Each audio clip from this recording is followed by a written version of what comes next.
나를 보내신 이의 뜻을 행하려 함이니라. 하나님께서 예수님을 이 땅에 보내신 그 뜻을 행하시기 위해서 예수님이 이 땅에 오셨다라고 분명하게 말씀하십니다. 그리고 계속해서 요한복음에 보면 7장 33절, 14장 2절, 16장 10절인데 여기 보십시오. 7장 33절 보면 나를 보내신 이에게 돌아가겠노라 라고 주님이 말씀하셨어요.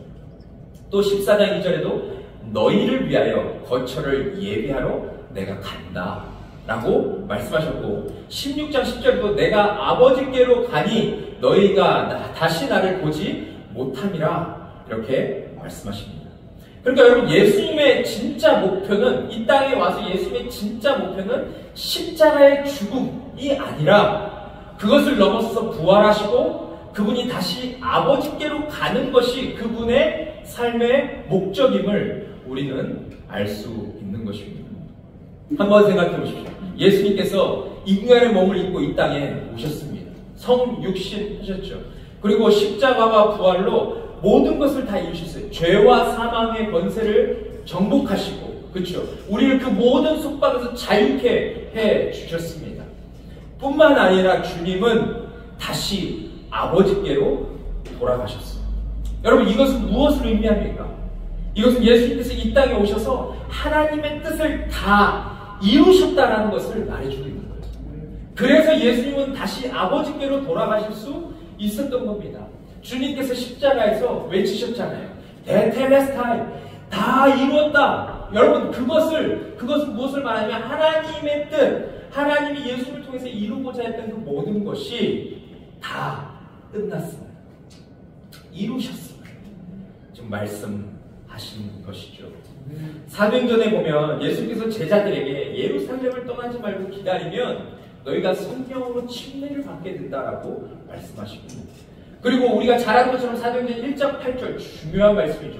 오직 성령이 너희에게 임하시면 너희가 무엇을 받고?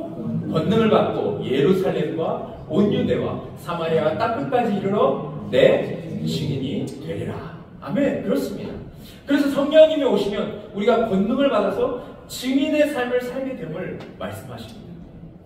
근데 여러분 그 1장 8절 다음 1장 9절 보면 이런 말씀이 있어요. 우리 같이 한번 읽어볼까요? 시작. 이 말씀을 마치시고 그들이 보는데 울려져 하시니 구름이 그를 가려 보이지 않게 하더라. 아멘. 누가는 이렇게 말하고 있어요. 성경은 분명히 부활하신 예수께서 하늘로 승천하심을 이야기합니다. 저는 올해 초에 교회에서 성지순례를 보내주셔서 굉장히 젊은 나이에 제가 아마 그 여행 갔던 분들 중에서 최고로 젊은 사람이었던 것 같습니다. 사진 찍는 한 전도사님 빼고 제가 최고로 젊었던 목회자였던 것 같은데 그곳에 가서 참 많이 공부를 하고 왔어요. 그런데 제가 이스라엘, 특별히 예루살렘에 들어갈 때 가보고 싶었던 곳이 있는데 바로 여기입니다.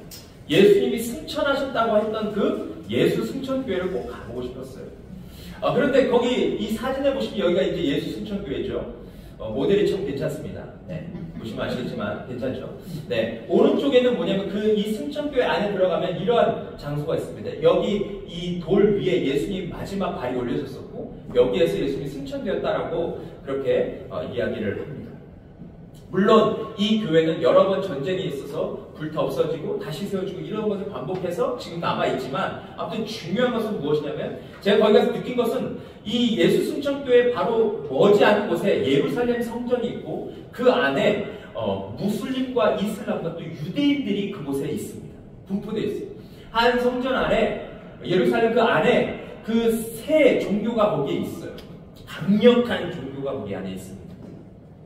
그런데 여러분 그 머지않은 곳에 예수 승천교회가 있는데 어느 누구도 예수님이 승천하셨다는 것을 거부하는 자가 없다. 수많은 관광객들이 이곳에 와서 예수님의 승천을 기념하고 기도하고 예배드리지만 그것이 아니라고 말하는 사람이 단 한 사람도 없다라는 것입니다.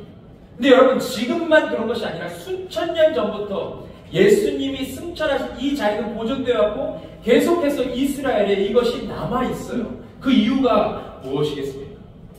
어느 누구도 부정할 수 없는 그 이유가 무엇입니까? 그것은 바로 예수님이 제자들이 보는 앞에서 승천하셨기 때문입니다. 그러면 여러분, 예수님께서 하늘로 승천하실 수밖에 없었던 이유도 무엇입니까?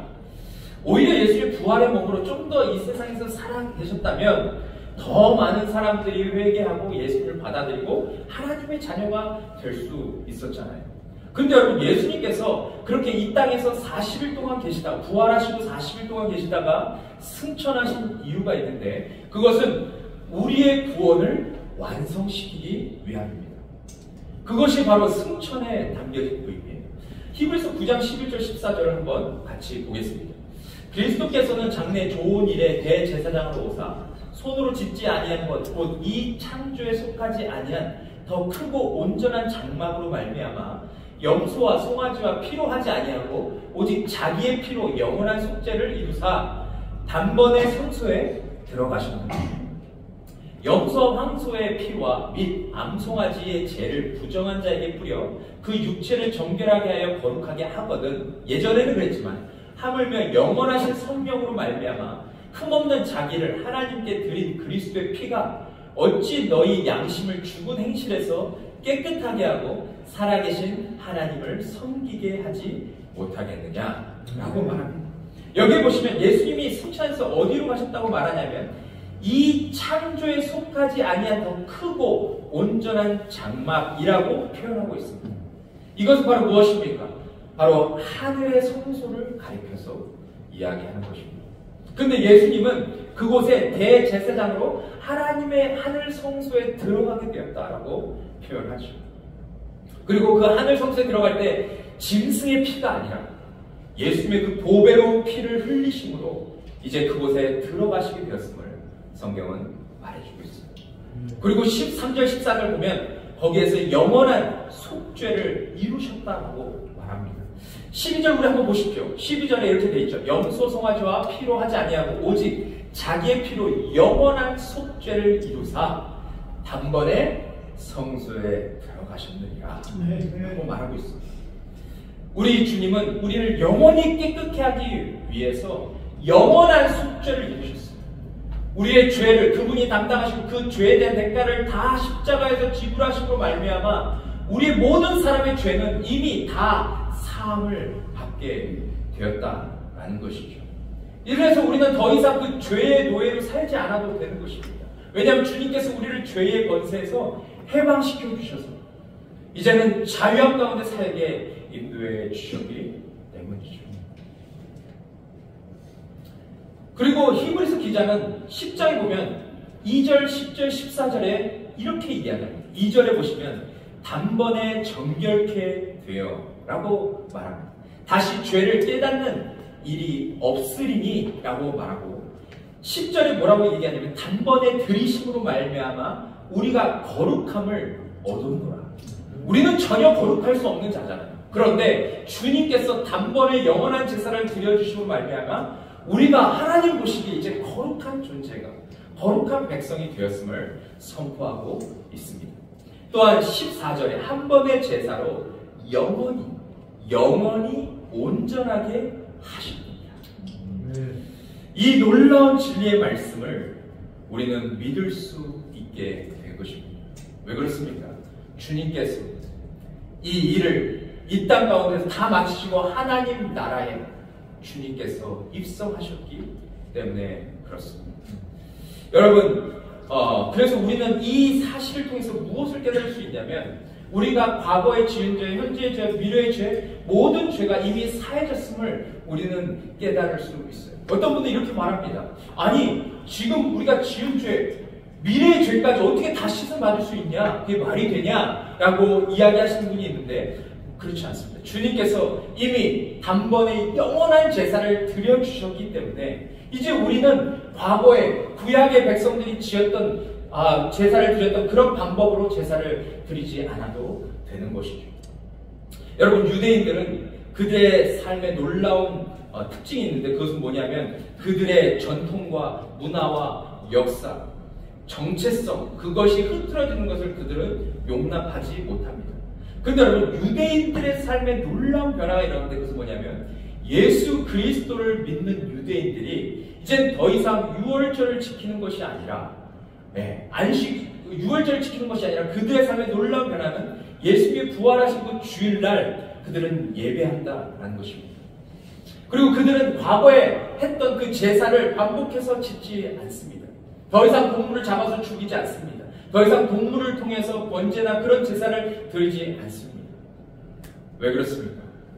예수님께서 행하신 그 놀라운 일들을 그들은 믿기 때문에 그렇습니다. 그래서 여러분, 이 예수님의 십자가와 부활과 승천하심을 믿었던 제자들은 이제 하나님께서 말씀하신 것, 주님께서 이 땅에 오셔서 말씀하신 그 모든 것을 이해할 수 있게 되었어요. 왜 예수님께서 죄 없는 인간의 몸으로 이 땅에 오셔야만 했을까? 왜 그분은 십자가에서 보혈을 흘려주셔야만 했을까? 왜 그분은 죄와 사망을 이기시고 부활하셔야만 했을까? 그리고 40일 동안 제자들과 함께 하시다가 약속하신 대로 왜 그분은 아버지께 가셔야만 했는가? 그것을 제자들은 이제 확신하게 되었다라는 것입니다. 여러분, 지금 이곳에 계신 우리도 마찬가지입니다. 여러분, 예수님은 죄와 사망을 정복하시고 승천하셨습니다. 지금도 하나님 보좌 우편에서 우리를 위해서 계속적으로 중보하고 계신 분이심을 우리는 믿습니다. 주님은 우리가 이 땅 가운데서 하나님이 이루신 일을 온전히 믿고 그 믿음이 쇠하지 않기를 주님은 간절히 원하십니다. 그리고 우리가 이 땅 가운데서 여러 가지 어려움과 환난과 고난을 당할 것이지만 그럼에도 불구하고 끝까지 그 길을 완주하기를 주님이 원하신다는 것입니다. 왜냐하면 주님이 이미 모든 것을 다 이루어 놓으셨기 때문입니다. 두 번째로 예수님의 승천을 통해서 그분이 온 세상의 주 되심을 우리는 확신하게 됩니다. 우리는 예수님께서 승천하심으로 인해서 그분의 통치 안에 살고 있음을 우리는 깨달아야 합니다. 위에서 함께 나눈 것처럼 예수님의 승천은 하나님께서 계획하신 모든 일이 완성되었음을 말합니다. 하지만 거기에서 그치지 않고 이 모든 것을 이루신 예수님이 누구신지를 이 승천을 통해서 분명하게 깨닫게 해주시는 거죠. 시편 24편 7절 보면 이런 말씀이 있어요. 우리 같이 한번 읽어볼까요? 시작. 문들아 너희 머리를 들지어다. 영원한 문들아 들릴지어다. 영광의 왕이 들어가시리로다. 아멘. 이렇게 선포한 말씀이 있습니다. 예수님은 영광의 왕으로 이 땅에 오셨고 모든 것을 이루시고 하나님 보좌 우편에 앉아 계세요. 그분은 가장 높은 곳에서 온 우주를 다스리시는 주님이심을 우리는 분명하게 보게 됩니다. 그래서 여러분, 심지어는 지옥 문까지도 그분께 복종하게 되는 것이죠. 그래서 여러분, 바울은 이 놀라운 진리를 깨닫고 빌립보서 2장 9절 10절에서 그는 뭐라고 선포합니까? 이렇게 선포합니다.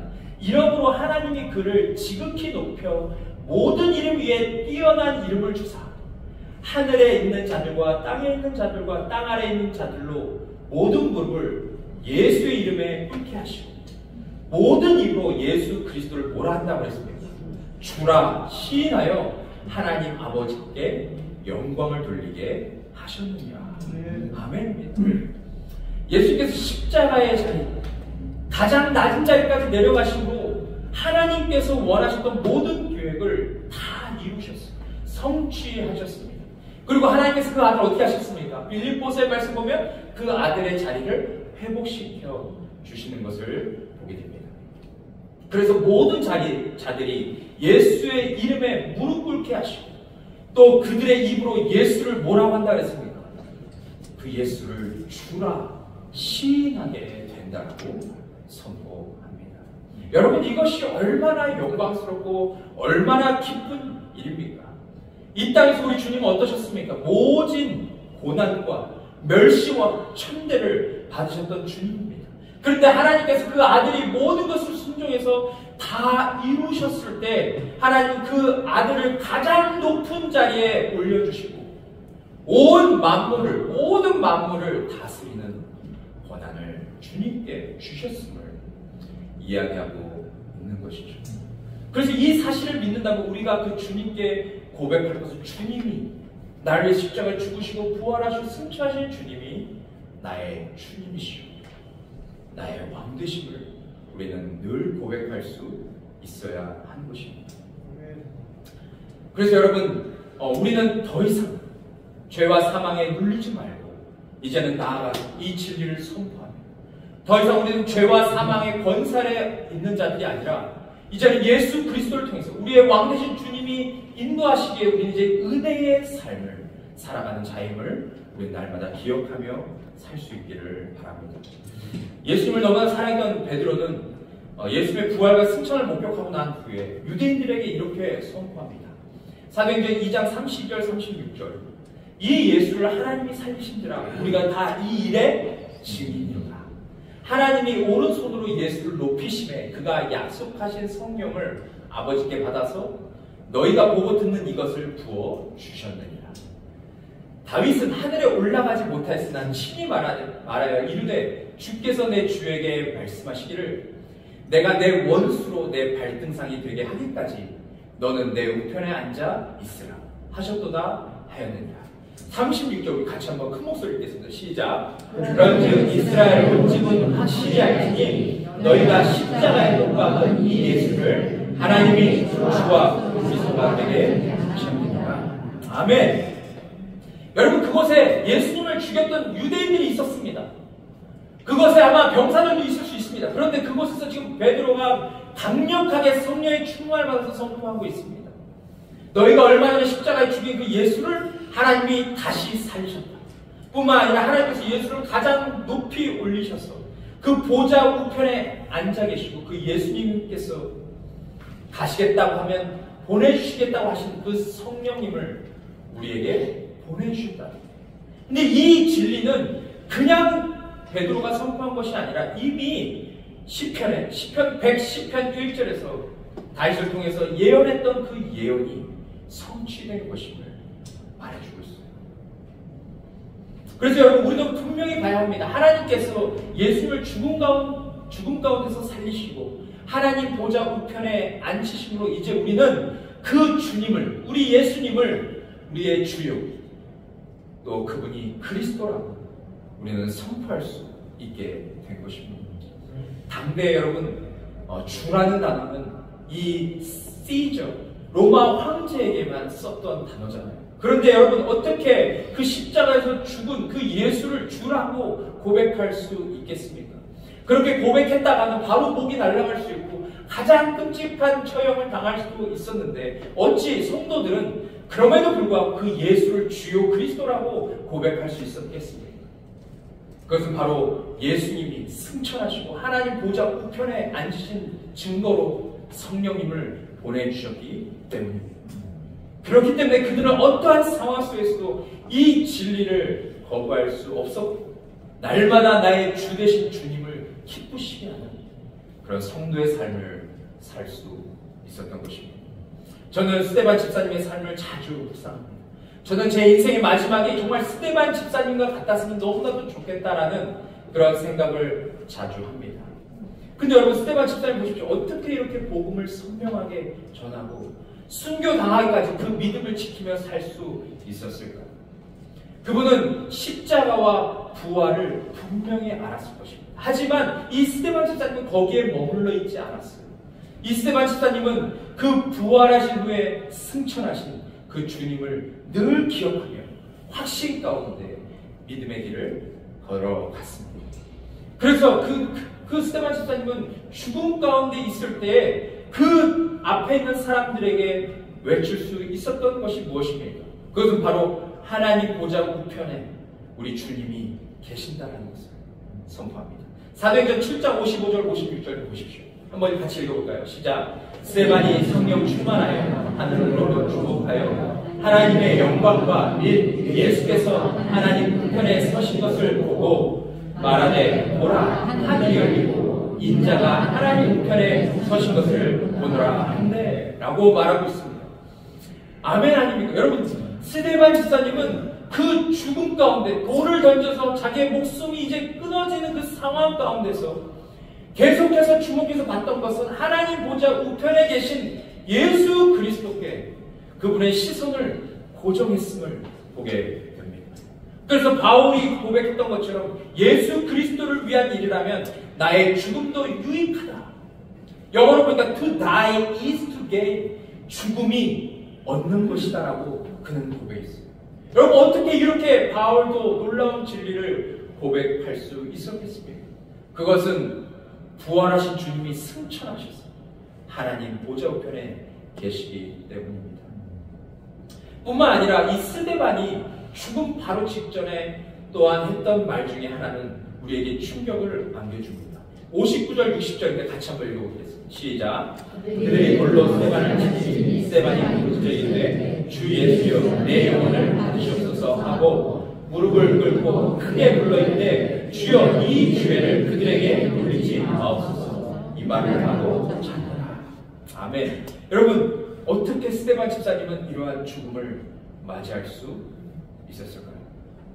그것은 온전히 주님을 신뢰했기 때문입니다. 이 모든 것을 다스리시고 자신의 삶을 들어 사용하시는, 또 자신의 삶이 녹슬어서 없어지는 삶이 아니라 닳아 없어지는 삶으로 인도하시는 그 주님, 여전히 온 우주 만물을 통치하시지만 우리의 삶 가운데 깊이 들어와서 우리 각 개인을 인도하시는 그 주님의 통치를 그가 인정했기 때문에 마지막에도 그 죄인들에게 그 죄를 그들에게 돌리지 말아라. 주님이 십자가에서 하셨던 말을 똑같이 하며 그렇게 운명하게 되는 것을 우리는 보게 됩니다. 짐 엘리엇은 그의 삶 가운데 주장했던 것이 있다면 바로 이것입니다. 영원한 것을 얻기 위해 영원하지 않은 것을 버리는 사람은 결코 바보가 아니다. 여러분 우리의 삶에도 마찬가지입니다. 우리가 스데반 집사님처럼 바울처럼 또 짐 엘리엇처럼 또 우리 믿음의 선배들처럼 우리가 그렇게 하나님 앞에서 경건하고 거룩하고 그렇게 믿음을 다하여 살아갈 수 있는 것은 우리가 부활하시고 승천하신 그 예수 그리스도를 바라볼 때 저는 가능하다고 믿습니다. 그래서 우리가 매일의 삶 속에서 낙심할 때 있고 넘어질 때 있고 매일매일 사람들의 관계, 사람들로 인해서 우리가 시험당할 때가 있지만 그때마다 여러분 기억하십시오. 우리의 시선을 주님께로 옮겨야 됩니다. 그래야 우리는 다시 힘을 내서 믿음의 길을 걸어갈 수 있는 성도의 삶을 살게 될 것입니다. 마지막 세 번째로는 예수님께서 승천하셨기에 우리는 성령님을 선물로 받게 되었음을 성경은 말합니다. 여러분 성령님을 어떻게 생각하고 계십니까? 오늘도 성령님이 나와 함께 하심을 여러분 느끼고 계십니까? 오늘 성령님께서 여러분들 마음에 감동을 주셔서 여러분 이곳에 와서 지금 예배를 드리고 계십니까? 오늘 성령님께서 여러분들 마음에 정말 예수 그리스도를 더 분명하게 보게 하시고 그분 앞에 예수가 주요 그리스도라고 고백하는 그런 능력을 여러분들 경험하고 계십니다. 저는 성령님은 하나님께서 우리에게 주신 가장 놀라운 선물이라고 믿습니다. 근데 여러분 이 성령님은 그냥 오신 것이 아니고 예수님께서 이미 성령님께서 오실 것을 예수님이 살아계실 때 말씀하셨습니다. 요한복음 16장 7절을 보니까 그러나 내가 너희에게 실상을 말하노니 내가 떠나는 것이 너희에게 유익이라. 내가 떠나가지 아니하면 보혜사가 성령님이죠. 보혜사 성령님이 너희에게로 오시지 아니할 것이요 가면 내가 그를 너희에게로 보내리. 그러니까 여러분 진짜 성령님이 이 땅에 오신 것은 예수님께서 가셨기 때문에 오셨다라는 거예요. 뿐만 아니라 예수님이 가시는 것이 더 유익하다라고 말씀하셨던 이유가 분명히 있습니다. 그것은 무엇입니까? 예수님은 육체를 가지고 계셨잖아요. 신성도 있으셨지만 육체를 가지고 계셨기 때문에 여러 가지 시공간을 초월해서 모든 곳에서 역사하실 수는 없으셨습니다. 하지만 주님께서 말씀하신 이 보혜사 성령이 오시면 영이신 그 하나님이 오시면 그분은 동시다발적으로 모든 사람들에게 역사할 수 있었기 때문에 주님은 그 성령님이 오시는 것이 너희에게 더 유익하다라고 말씀하신 것입니다. 근데 여러분 특별히 성령님께서 하시는 일이 무엇입니까? 여러분 마음에 내주에 계신 성령님께서 하시는 일이 무엇입니까? 먼저는 예수님께서 하신 말씀을 기억나게 하시고 진리를 따라 살게 도와주십니다. 요한복음 14장 26절 우리 좀 같이 한번 읽어볼까요? 시작. 보혜사 곧 아버지께서 내 이름으로 보내실 성령 그가 너희에게 모든 것을 가르치고 내가 너희에게 말한 모든 것을 생각나게 하리라. 아멘. 그렇습니다. 성령님이 우리 삶 가운데 들어오시면, 우리 마음 가운데 들어오시면 예수님께서 말씀하신 모든 것이 생각나게 하고 그 진리를 따라가게, 그 진리를 쫓게 하신다라고 분명하게 선포하고 있습니다. 또 성령님이 오시면 미래의 일도 믿고 소망하게 하신다라고 말씀하셨습니다. 16장 13절. 그러나 진리의 성령이 오시면 그가 너희를 모든 진리 가운데로 인도하시니 그가 스스로 말하지 않고 오직 들은 것을 말하며 장래의 일을 너희에게 알리시죠. 장래의 일, 우리가 알지 못하는 일까지 우리에게 알려주신다. 다시 말하면 우리가 이 땅 가운데서 믿음을 가지고 살게 도와주신다. 믿음은 히브리서에 뭐라고 합니까? 바라는 것에 실상이요, 보이지 않는 것에 증거다. 그러니까 우리 성령이 우리 안에 들어오시면 우리가 믿음을 가지고 그 미래를 바라보고 우리가 지금 현재에서 어떻게 살아갈지를 분명히 깨달으며 살 수 있도록 도와주시는 역할을 하신다라고 말하고 있습니다. 여러분 생각해 보세요. 우리의 영이 어땠습니까? 죄로 인해서 우리가 완전히 죽었어요. 아무리 누가 심폐소생술을 해도 우리의 영은 살 수 없었습니다. 숨을 쉴 수 없는 그런 죽은 존재였습니다. 하지만 예수를 통해서 성령님이 우리 마음 가운데 부어진 바 되었을 때 어떤 일이 일어났습니까? 우리가 이제 영적으로 숨을 쉬게 되었어요. 하나님과 소통하게 되었습니다. 진리를 깨닫게 되었습니다. 이 땅을 살아갈 때 무엇을 위해서, 누구를 위해서 살아갈지를 깨닫고 정말 그곳에 우리의 삶을 드리며 살 수 있도록 그렇게 우리를 인도해 주셨습니다. 뿐만 아니라 사랑할 수 없는 사람들을 사랑하게 해주고 용서하고 용납하고 하나님의 나라를 이 땅 가운데서 경험하며 교회 공동체를 통해서 경험하며 살 수 있도록 바로 성령님께서 우리를 인도해 주신다는 것입니다. 우리가 전혀 할 수 없는, 우리가 알 수 없는 것을 하나님께서 성령님을 통해서 이루어 주셨다는 것이 여러분 얼마나 놀라운 일입니까? 예수님은 부활하시고 난 후에도 성령님에 대해서 마지막으로 언급하셨어요. 사도행전 1장 4절에 보면 사도와 함께 모이사 그들에게 분부하여 이르되 예루살렘을 떠나지 말고 내게서 들은 바 아버지께서 약속하신 것을 기다리라 라고 말씀하셨어요. 그 성령님, 약속할 성령님 곧 오신다, 기다리라 라고 말씀하셨어요. 지난주에 우리 부목사님이 그 3일을 기다리지 못한 그 제자들, 예수님 부활하실 것인데 그것을 믿지 못하고 기다리지 못했던 제자들. 그러나 여러분 이 다음에는 지금 며칠을 기다려야 되면 한 10일 정도를 기다렸어요. 왜냐하면 성령님이 언제 오셨습니까? 오순절날 오셨어요. 근데 6월절 이후에 숫자를 셌는데 50일 뒤에가 바로 오순절입니다. 그래서 오순절 할 때 수는 10의 의미를 가지고 있는 거예요. 그래서 오순이라는 것은 50일을 말하는데 예수님이 그 6월절 이후에 50일 뒤에 이 성령님이 오셨는데 예수님이 부활하신 다음에 며칠을 사셨습니까? 제자들과 함께 40일을 사셨어요. 그렇죠? 40일을 사셨으니까 그 뒤에 한 10일 정도 뒤에 성령님이 오셨다라고 우리는 생각할 수 있는 것입니다. 그런데 여러분 실제로 주님 말씀하신 대로 성령님이 오셨어요. 그리고 제자들의 삶이 달라졌습니다. 어떻게 달라졌습니까? 더 이상 겁쟁이가 아니라, 더 이상 도망치는 자들이 아니라, 더 이상 죽음을 두려워하는 자들이 아니라 담대하게 예수님을 전하는 자로 세워지게 됩니다. 그들을 통해서 초대교회가 세워지고 그들을 통해서 복음이 열방까지 전해지게 되었습니다. 또한 요한을 제외하고 나머지 제자들은 다 순교를 당하게 되었죠. 그래서 여러분 베드로는 이 사도행전에서 목에 핏대를 세우면서 열정적으로 놀라운 진리를 전할 수밖에 없었습니다. 그는 지금 잘못 복음을 전했다가는 예루살렘에 있는 병사들에게 또 잡혀서 그의 스승님처럼 예수님처럼 십자가에 못 박혀 죽을 수도 있었고 수많은 고난을 당할 수도 있었습니다. 하지만 그가 죽음을 두려워하지 않고 이렇게 말할 수 있었던 이유가 무엇일까요? 그것은 그가 예수님을 보았기 때문입니다. 그분이 십자가에서 죽으시고 부활하신 것을 봤고 그분이 승천하신 것을 보았고 그분이 승천하심을 통해서 기다렸던 이 성령님이 자신의 삶 가운데 내주하시는 것을 그는 경험했기 때문에 그는 이 진리를 담대하게 선포할 수밖에 없었던 것입니다. 저는 오늘 이 말씀 통해서 이 승천의 교리를 통해서 우리가 다시 한번 예수 그리스도께 우리의 시선을 고정하는 그런 은혜가 있기를 원합니다. 헨리 나우에는 세상의 길, 그리스도의 길이라는 그 책에서 세상의 길을 설명합니다. 세상의 길이란 사냥성의 길이라고 말합니다. 그 길은 자신의 욕망을 채우고 높은 곳을 오르기 위해서 타인을 누르고 조종할 수밖에 없는 길이라고 그는 책에서 표현했어요. 그러나 예수의 길은 사냥성의 길이 아니라 하향성의 길이다라고 말합니다.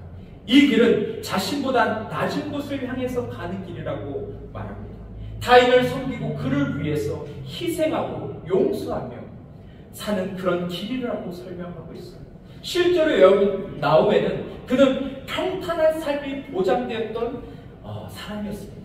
예일대학교 교수직을 그는 차지할 수 있는 그런 상황이었습니다. 그러나 그는 그 교수직을 당당히 버리고 캐나다에 있는 라르시 공동체에서 정신지체 장애인들을 위해서 그렇게 평생 자신의 삶을 들이다가 하나님 품에 안기게 되었습니다. 이렇게 그의 삶을 보면 그의 삶은 참으로 위대할 뿐만 아니라 그는 위대한 공동체에 대해서 분명히 깨달았던 사람임을 알 수 있다라는 것이죠. 여러분, 생명의 공동체는 어떤 공동체입니까? 저는 우리 교회가 생명의 공동체가 되기를 원하는데 생명의 공동체는 세상의 길이 아닌 예수의 길을 걷는 그런 공동체라고 저는 믿습니다. 높은 자가 작은 자를 섬기고 부유한 자가 가난한 자를 돕고 성인이 어린 아이들을 그렇게 섬기는 그런 삶이 바로 주님께서 바라시는 삶이 아니겠습니까? 여러분들, 우리가 이러한 삶을 살아야 되는 이유가 있습니다. 그것은 주님께서 이 땅에 오셔서 그 삶을 우리에게 보여주셨기 때문입니다. 자신을 비워서 철저히 나그네의 삶을 사셨던 주님, 그러나 주님에게는 늘 기쁨과 감격과 감사가 끊이지 않았던 그 모습을 우리에게 보여주셨기 때문에 우리도 이 땅을 살아갈 때 그 주님을 바라보면서 주님이 원하시는 그 삶을 살아야 될 줄 믿습니다. 우리가 가는 길이 때로 우리가 원치 않는 길이 될 수 있습니다. 우리는 계속해서 인간의 욕망이 있기 때문에 사냥성의 길을 원합니다. 사람들을 짓밟고 내가 정말 우두히 서기를 원합니다. 남들보다 더 많은 것을 누리기 원합니다. 남들보다 내가 더 인기가 있기를 원합니다. 남들보다 더 많은 것을 벌기를 원합니다. 하지만 주님이 원하시는 길은 상향성의 길이 아니라 하향성의 길이라고 했어요. 그래서 우리가 가는 길이 하향성의 길이라 할지라도 저는 우리 모두가 그 길을 기쁨 가운데 걸어갈 수 있기를 바랍니다. 스데반처럼, 또 베드로처럼, 바울처럼, 또 짐 엘리엇처럼, 우리 믿음의 선배들처럼 정말 그 믿음의 길을 우리 주님만 바라보며 그렇게 승리하며 나아갈 수 있는 우리 모든 성도님들 되시기를 간절히 축복합니다. 우리 이 시간 함께 찬양하며 주님 앞에 반응하며 나아가기 원합니다. 우리 계속해서 주제곡 찬양을 보고 있는데요. 말씀 앞에서 찬양하며 나아가도록 하겠습니다.